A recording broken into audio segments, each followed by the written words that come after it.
Pension धारकांसाठी पेन्शनसाठी लागणारं जीवन प्रमाणपत्र म्हणजेच लाईफ सर्टिफिकेट हे दरवर्षी जमा करावं लागतं आणि उच्च न्यायालयाने एक मोठा धक्का पेन्शन धारकांना दिलेला आहे।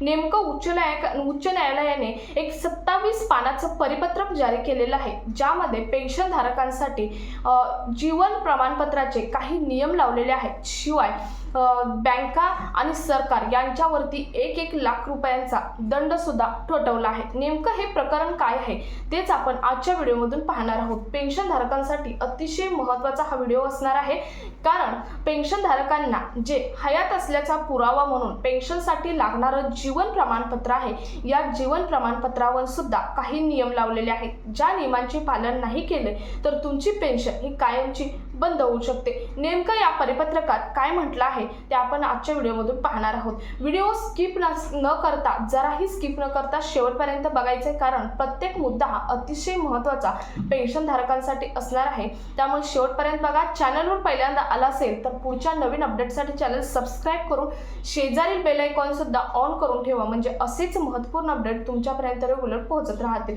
तर नमस्कार, मी पूनम आणि तुम्ही पाहत आहात पुन्हा एक नवीन अपडेट। तर बघा, उच्च न्यायालयाने पेन्शन धारकांसाठी लागणारे जीवन प्रमाणपत्र यांच्या नियमांमध्ये आणि कानूनमध्ये बँक आणि सरकार वरती 1 लाख रुपयांचा दंड लावला आहे आणि आदेश केला आहे की पेन्शनरच्या पेन्शन एरियरवरती 6% व्याज सहित ही ऑर्डर मिळाल्यापासून 2 आठवड्याच्या आत फैसला करणार आणि असे नाही झाले तर शेवटच्या तारखेपासून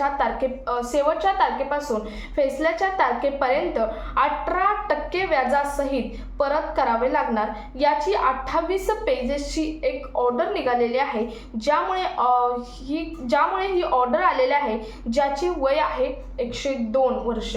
म्हणजे एक अशी व्यक्ती आहे की जिने उच्च न्यायालयामध्ये दावा केलेला आहे पेन्शन संदर्भातील, आणि ज्या व्यक्तीचं वय आहे 102 वर्ष, आणि त्यामुळेच उच्च न्यायालयाला हा निर्णय घ्यावा लागला आणि जीवन प्रमाणपत्रावरती काही नियम लावावे लागले। आणि म्हणूनच पेन्शन धारकांच्या जीवन प्रमाणपत्रावरती पेन्शन पुढे चालू ठेवायचे असेल तर काही नियम लावलेले आहेत, ते आता आपण पाहूयात।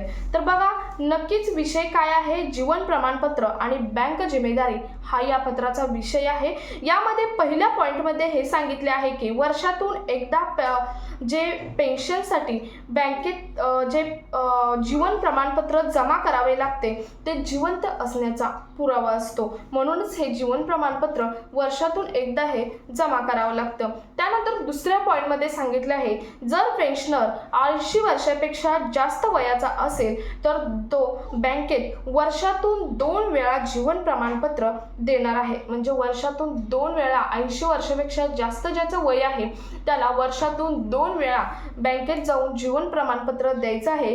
1 म्हणजे मेच्या महिन्यात म्हणजे 30 मेला तुम्हाला जीवन प्रमाणपत्र ज्यांचं वय 80 वर्षापेक्षा जास्त आहे अशा व्यक्तींना वर्षातून 2 वेळा म्हणजेच 30 मे पर्यंत एक जीवन प्रमाणपत्र आणि दुसरं जीवन प्रमाणपत्र हे ते 31 नोव्हेंबर पर्यंत जमा करायचं आहे। त्यानंतर बघा, जर पेन्शनर 30 नोव्हेंबर पर्यंत आपले जीवन प्रमाणपत्र देणार नाही तर दुसऱ्याच दिवशी त्याची पेन्शन बंद करण्याचा आदेश सुद्धा देण्यात आलेला आहे। 30 नोव्हेंबर ही शेवटची तारीख। हा रूल तर अगोदरच आहे, परंतु पुढे जाऊन पुढचा रूल काय आहे बघा। त्यानंतर पुढच्या वर्षाच्या 31 ऑक्टोबर पर्यंत कधीही पेन्शनर्स आपले लाईफ सर्टिफिकेट आणून देतील। म्हणजे असा सुद्धा रूल आहे की त्यानंतर जर तुम्ही 30 नोव्हेंबर पर्यंत जे लाईफ सर्टिफिकेट आहे जमा केले नाही तर पुन्हा चान्स दिलेला आहे की 31 ऑक्टोबर पर्यंत, पुढच्या वर्षाच्या 31 ऑक्टोबर पर्यंत तुम्ही जे लाईफ सर्टिफिकेट आहे ते जमा करू शकता। परंतु त्या अगोदर म्हणजे जो मधला गॅप आहे, तुम्ही जोपर्यंत 30 नोव्हेंबर पासून पुढच्या वर्षाच्या 31 ऑक्टोबर पर्यंत तुम्ही जोपर्यंत जे लाईफ सर्टिफिकेट आहे ते जमा करत नाही तोपर्यंत तेवढा काळ तुमची पेन्शन ही बंदच ठेवली जाणार आहे। जर पेन्शनर 30 नोव्हेंबर पर्यंत लाईफ सर्टिफिकेट जमा नाही करणार आणि पुढच्या वर्षाच्या 31 ऑक्टोबर पर्यंत सुद्धा प्रमाणपत्र जमा नाही करणार तर बँक त्याची पेन्शन कायमस्वरूपी कॅन्सल करणार आहे। त्यानंतर पेन्शन मिळवायची मिळणारच नाही। म्हणजे बघा, सर्वात धक्कादायक हाच निर्णय आहे की तुम्हाला एक पिरियड दिला आहे. आता नोव्हेंबर हा तर दरवर्षीप्रमाणेच पिरियड आहे. ऑक्टोबर नोव्हेंबरमध्ये तुम्हाला लाईफ सर्टिफिकेट जमा करावंच लागतं, परंतु यावेळी 31 ऑक्टोबरपर्यंत म्हणजे 30 नोव्हेंबर ही शेवटची तारीख दिलेली आहे. परंतु 30 नोव्हेंबरला जर तुम्ही जमा नाही केलं तर पुढच्या वर्षीच्या 31 ऑक्टोबरपर्यंत तुम्ही जमा करू शकता, परंतु तेवढ्या काळात तुमची पेन्शन बंद राहणार आहे.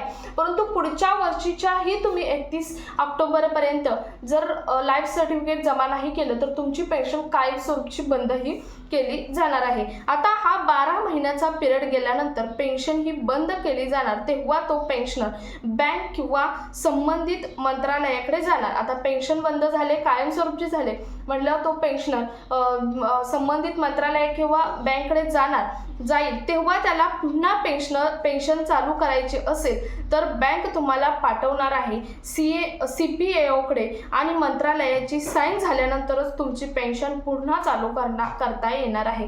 म्हणजे याला खूप प्रोसेस आहे की तुम्हाला संबंधित पुन्हा जर कायमची पेन्शन बंद झाली तर तुम्हाला संबंधित जे मंत्रालय विभाग आहे पेन्शनचा त्यांच्याकडे जावं लागणार आहे आणि त्यांची जर त्यावरती साईन झाली तरच तुम्हाला पुन्हा रेग्युलर पेन्शन ही चालू करता येणार आहे.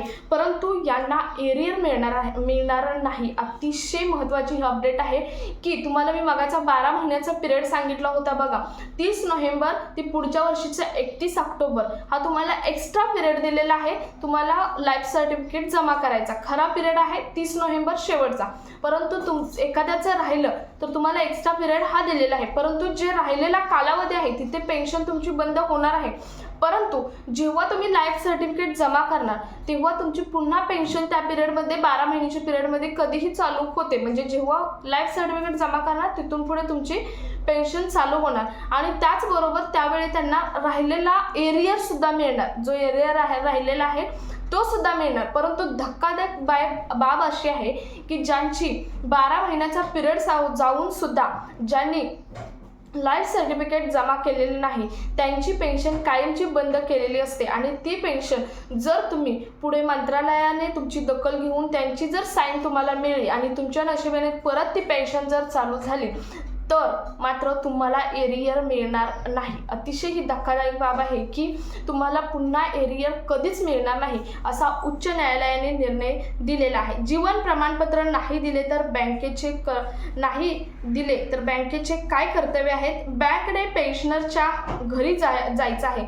म्हणजे जर जीवन प्रमाणपत्र ज्या पेन्शनधारक आहेत त्याने दिले नाही तर कारण बहुत करून पेन्शनधारक आहेत, ज्येष्ठ नागरिक आहेत, त्यांचं चालण्याचा किंवा तिथपर्यंत पोहोचण्याची कपॅसिटी नसते, त्यामुळे सुद्धा राहू शकतं. आणि जर त्या पिरियडमध्ये दिले नाही तर बँकने त्यांच्या घरी जायचं आहे आणि माहिती काढायची आहे की जीवन प्रमाणपत्र आहे ते का दिलेलं नाही याची माहिती काढायची आहे. आणि तरीसुद्धा नाही मिळालं तर तुम्हाला सांगितलं मी आता पुढची जी वर मी सांगितली ती कार्यवाही ही होणार आहे. तर अतिशय महत्त्वाचा हे अपडेट EPS सर्वच पेन्शनधारकांसाठी जे पेन्शन घेतात, ज्यांना लाईफ सर्टिफिकेट जमा नोव्हेंबर ऑक्टोबरमध्ये करतात त्यांच्यासाठी हे नवीन नियम लावण्यात आलेले आहेत. सो तुमचं यावरती काय मत आहे कमेंटमध्ये जरूर सांगू शकता. तुम्हाला एखाद्या कोणत्याही पेन्शनच्या संदर्भात काही अपडेट हवं असेल तर तुम्ही कमेंट्समध्ये तसं टाकू शकता. नेक्स्ट व्हिडिओ त्याच्यावर बनवला जाईल.